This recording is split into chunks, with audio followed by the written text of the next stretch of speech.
তো বন্ধুরা, আপনাদের দাদা খেতে বসেছে। আমার মটন চুস্তা আর মটন রান্না হয়ে গেছে, একসাথে করেছি। আর সঙ্গে আছে শাক ভাজা আর উচ্চ আলু ভাজা। তো দাদা খেতে বসেছে, এবার দাদা খেয়ে বলবে কেমন হয়েছে। হাই বন্ধুরা, আজকের আমাদের রবিবারের দিন। আজকের ওই যে উচ্ছে ভাজা, তার সাথে কি দেখো শাক ভাজা, নোটে শাক ভাজা, নোটে শাক আর লাউ শাক, কালো জিরে আর ইয়ে দিয়ে একসঙ্গে ভাজা হয়েছে। আর তার সাথে আছে মটন চুস্তা। মটন চুস্তা।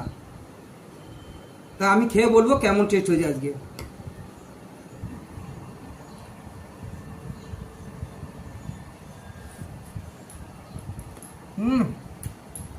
উচ্চ আলু ভাজা অসাধারণ। উচ্চ আলু ভাজাটা অসাধারণ, যা হওয়া যায় না। এবার শাক ভাজাটা মাখাবো, মাখিয়ে আপনাদের সামনে দেখাবো যে কেমন হয়েছে। লাউ শাক আর নোটে শাক ভাজা, কালো জিরে নোটে শাক আর লাউ শাক ভাজা, কালো জিরে রসুন আর পেঁয়াজ দিয়ে ভাজা। ফ্যান্টাস্টিক, যা ভাবা যায় না, অসাধারণ।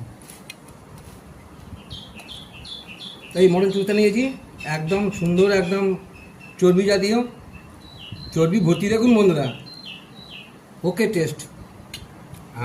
গ্রেভি করেছি, ওরে বাপরে, চুস্তা বলে কথা। এই দেখুন চুস্তার চিহ্ন, দেখুন তার প্রমাণ। খেয়ে বলো বন্ধুদের কেমন হয়েছে।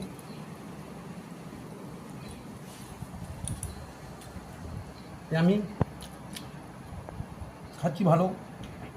ও অসাধারণ, যা ভাবা যায় না।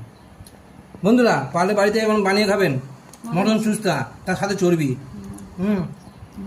মটন চুস্তা একসঙ্গে করেছি। এই চুস্তা সবকিছু বাটা মশলা।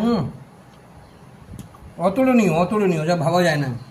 পারলে বাড়িতে বানিয়ে এরকম খাবেন।